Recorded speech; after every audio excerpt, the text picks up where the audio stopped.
Site 16. St. Mary's Church and Cemetery.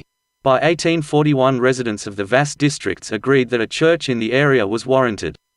Church services having previously been conducted by resident magistrate Captain John Malloy and John Garrett Bussell in their respective homes. Work on the new church commenced almost immediately, with funds raised from friends and relatives including Capel Carter, a Bussell relative in England. The design of the church was based on an adaptation of Winchester College Chapel in England and was named St. Mary's after St. Mary's in Portsea, where John Bussell's father had been curate.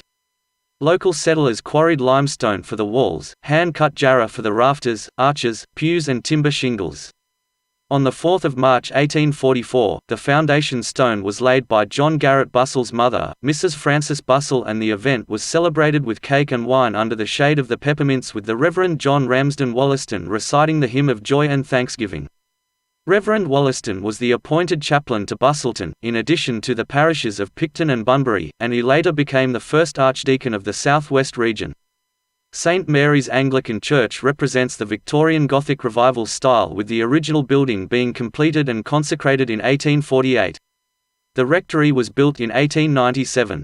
A harmonium was installed in 1859, a bell and bell tower added in 1902, a vestry in 1906 and finally the porch in 1924. The altar and pews used by the early worshippers are still in use today. Between 1958 and the 1970s, stained glass replaced the plain glass windows previously donated to the church. The stained glass windows were largely donated by parishioners, those in the nave featuring events in the life of St. Mary. In the porch can be seen 3 windows depicting the 6 dioceses through which St. Mary's was successively administered. The graveyard at St. Mary's, which, like the church, is heritage listed, contains the graves of many of the original settlers of the district and as such provides a strong social and historical link with the story of Busselton. Moreover, the visible graves represent, only in small part, the number of people buried in the cemetery. Today it is a closed cemetery, but the memorial wall and rose garden provide a strong sense of place and a restful sanctuary for a busy city.